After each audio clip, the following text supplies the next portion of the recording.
경제 신문 읽어줘. 25년 8월 18일부터 8월 22일까지.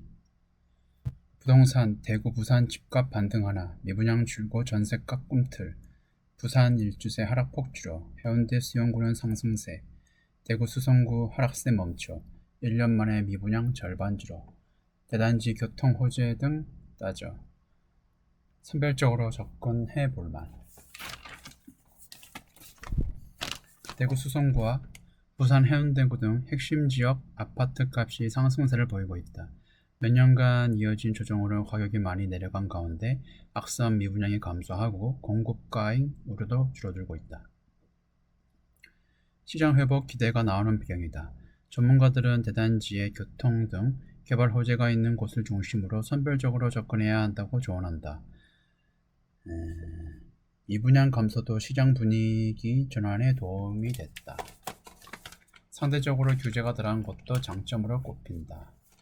일각에서는 추세적 반등을 기대하기는 이르다는 지적도 나온다. 똘똘한 한 채 선호와 다주택자 규제가 여전하기 때문이다. 함랩장은 이번 대출 규제를 피해가긴 했지만 스트레스 총 부채 원리금 상환 비율 2단계 등 규제는 그대로라며 수도권 수요가 지방으로 내려가긴 어려울 것이라고 전망했다. 호재를 중심으로 선별적으로 접근하는 게 중요하다는 게 조언이 나왔다. 재건축 수요가 있는 아파트, 교통 호재가 있는 곳 등을 관심을 둘만하다며 투자보다는 실수요 중심으로 접근하는 게 좋겠다고 얘기를 했다. 다음 엇갈리는 전세가율. 서울은 뚝, 지방은 쑥. 7월 서울 전세가율 52.8%, 627 대책에도 집값 상승세. 강남권 위주로 전세가율 하락, 매물 줄고 반전세 전환 들어. 매수세 약한 지방은 74.6% 상승. 보증금 미만한 리스크 커져. 정부의 고강도 가계부채 관리 방안 이후에도 서울 아파트 전세가율이 계속 하락하고 있다. 집가 모름세가 지속되는 가운데 전세대출 문턱이 높아지자 매매 가격이 전세값보다 더 빠른 속도로 뛰고 있어서다. 매매와 전세 수요 모두 골머리를 앓게 됐다는 평가가 나온다. 지방은 아파트 투자 가치에 대한 기대가 점점 떨어지면서 전세가율이 우상향 곡선을 그리고 있다. 최근 전세가 하락은 전세값보다 매매 가격이 더 가파르게 상승해서 나타나고 있다는 현상이라는 분석이 나온다. 627 대책도 이 흐름을 바꾸지 못했다. 주택담보대출 6억 원 제한 등 강력한 대출 규제로 부동산 시장이 급속히 얼어붙었지만 공급 부족 우려 등으로 가격 상승세 자체가 꺾이질 않았기 때문이다. 지방 아파트 시장은 서울과 딴판이다. 비수도권의 아파트 전세가율은 지난 4월 73.7%에서 지난달 74.6%로 뛰었다. 비율 자체도 서울보다 20%포인트 넘게 높을 뿐더러 최근 3개월 연속 상승 곡선을 그리고 있다. 전세가율이 80%를 넘어 깡통 전세 경고음이 울리는 지역도 적지 않다. 지난달 기준 경남 사천, 충북 제천, 경남 거제, 전북 익산 등의 아파트 전세가율은 85%를 밑돌고 있다. 다음 경제 금융 주식. 해외 주식 ETF 수익률 상위 점령. 국내 주식형은 K팝만 생존. 일주일 탑 20 전부 해외형의 차지. 에이스본 중국 본토 레버리지가 1위. 미국, 중국, 인도 ETF 고수익 올려. 50인의 국내 주식형 단 2개뿐. 인버스 ETF에만 투자금 유입. 국내 증시가 대선 이후 상승세를 멈추자 상장지수 펀드 시장의 흐름이 바뀌고 있다. 국내 주식형 ETF는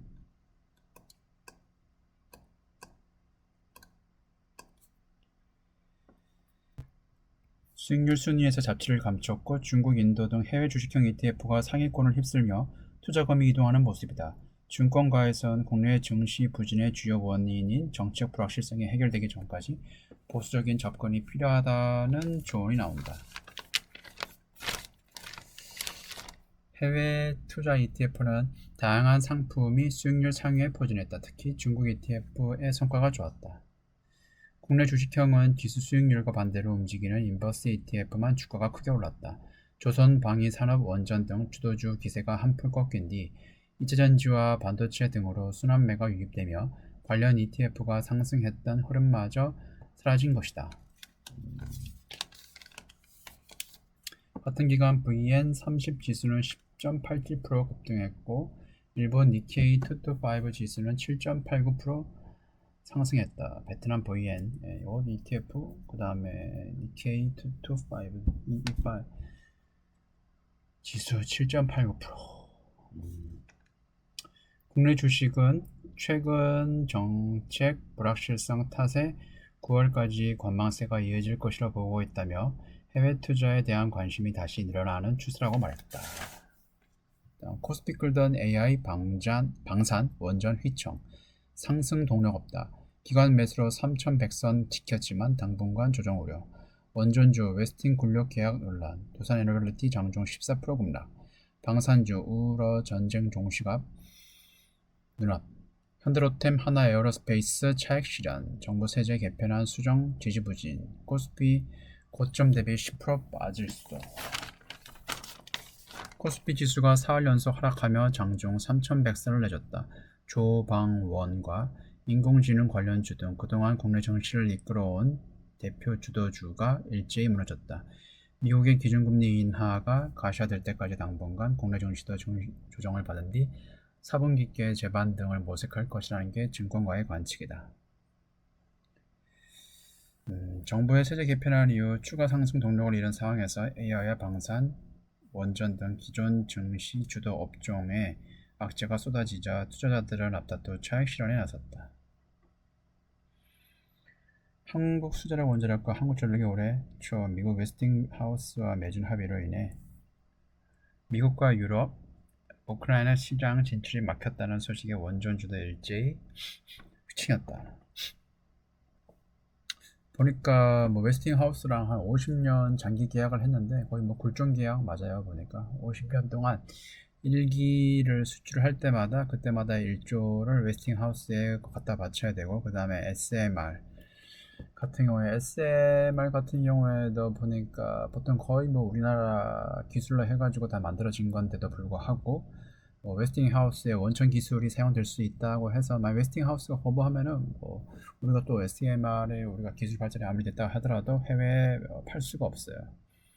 그리고 보니까 한수원 사장인가 가가지고 추가적으로 합작 회사를 만든다고 하는데 그것도 또 문제인 게 우리나라에서 중소기업들이 다 제품을 팔 수가 있어요. 그래서 웨스팅하우스 같은 설계 회사라 가지고 우리나라가 거기서 원자력 발전소를 지을 수가 없는데 우리나라가 아니면 지을 수가 없어요. 그런데도 불구하고 웨스팅하우스는 우리나라 꼭 필요하고 우리나라는 웨스팅하우스가 필요하지 않은데도 불구하고 굴종적인 계약을 맺었죠. 안타깝지만 내용을 넘어가서 국내 증시는 당분간 조정 장세를 이어갈 것이라는 의견에 힘이 실리고 있다. 이날 코스피 지수 저점은 지난 10년간 12개월 선행 주가 수익 비율 PER 평균 10.3배를 밑들었다. 김대중 한국투자연구원은 3,000선이 단기 1차 지지선이라고 말했다. 김태홍 그로스1 자산운용 대표는 한두 달간 국내 증시가 조정을 받을 수 있다며 고점 대비 7에서 10% 빠진 2,900선이 지지선이라고 얘기를 했다. 연말 반등 때 고점 대비 하락한 기존 주도주가 다시 올라설 가능성이 큰 것으로 전망된다. 이건규 르네상스 자산운용 대표는 하반기 주가 수주가 나올 가능성이 높은 액화천연가스 LNG 플랜트 등 LNG 관련 밸류체인 관련주는 추가 상승 여력이 크다며 조정장은 기존 주도주의 저가 매수 기회라고 조언했다. 가상자산 넘버2의 반란, 이더리움, 비트코인 이겼다. 신격의 이더리움 국내 첫 600만원 돌파. 글로벌 기관 투자자 이더리움 ETF 순매수 600만원 돌파인 저는 한 400만원 정도의 매수를 했어요.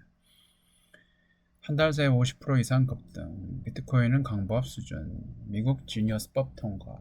기술력 강화도 매력. 미국 상장사 보유량 늘려. SC은행 $7,500 가능 일각. 차익 매물 우려. 스테이블 코인 관련한 거는 이더리움 체계에서 이더리움 네트워킹을 많이 사용하기 때문에 스테이블 지니어스법 통과 때문에 이더리움이 많이 올랐습니다. 비트코인 같은 경우에도 보니까 미국에서 상당히 많이 샀는 줄 알았는데 알고 보니까 불법으로 해가지고 뺏은 거 가진 거 외에는 추가적으로 많이 안 가진 것 같더라고요. 보니까 이더리움이 한 달 새에 50% 이상 급등했다. 사상 최고치를 기록했지만 최근 상승률 보합 수준인 비트코인과 비견된다. 장기간 비트코인 대비 가격이 눌려있던 만큼 상승세가 가파르다. 업비트 이더리움 지난달 약 57% 상승하며 600만원대를 훌쩍 넘어섰다.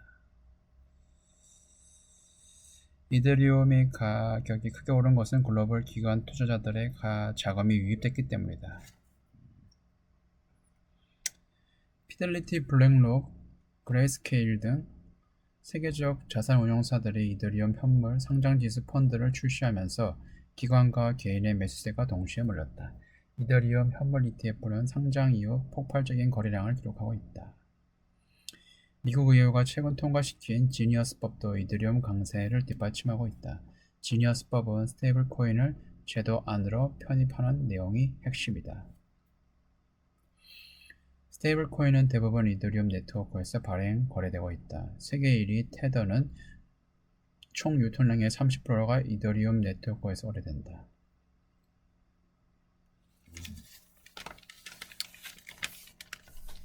이더리움 자체의 기술적 경쟁력이 강화된 점도 투자 심리에 긍정적인 영향을 미친 것으로 분석된다. 지난 5월 완료된 팩트라 업그레이드로 이더리움의 네트워크 속도가 대폭 빨라졌다. 거래 수수료도 줄었다. 이전까지 이더리움 네트워크는 거래 처리 속도가 느리고 수수료가 높은 단점이 있었다. 이번 업그레이드로 성능이 크게 개선됐다는 설명이다.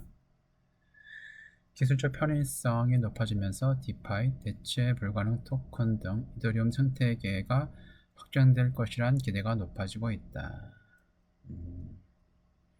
미국에서 인플레이션이 완화되면서 미국 중앙은행이 조만간 기준금리를 내릴 것이란 전망이 힘이 실린 것도 암호화폐 시장 전반에 호재로 적용되고 있다. 단기간에 가격이 급격히 오른 만큼 단기 조정 가능성은 있다. 통상 단기 급등 후에 차익 실현을 위한 매도 물량이 늘어나기 쉽다. 특히 최근 상승세가 현물 ETF 출시, 규제 호재 등 이벤트성 요인이 크게 의존한 만큼 투자 심리가 빠르게 식을 가능성도 배제할 수 없다는 얘기다. 스테이블 코인 같은 경우에 미국 달러, 트럼프가 달러 패권을 위해서는 국채를 계속 매도를 해야 되는데 보통 일본, 그 다음에 영국, 중국이 미국 채권을 많이 가지고 있어요. 하지만 달러 채권을 많이 가지고 있어야지 계속적으로 일본이 살 수는 없거든요. 그래서 단기채 같은 경우에는 스테이블 코인을 발행하는 회사가 발행하는 주체가 오히려 지금 한국이 미국 국채를 가지고 있는 것보다 더 많이 가지고 있다고 얘기를 합니다. 그래서 미국의 달러 패권을 위해서는 스테이블 코인을 계속 밀어줄 수밖에 없습니다. 여기까지입니다. 감사합니다.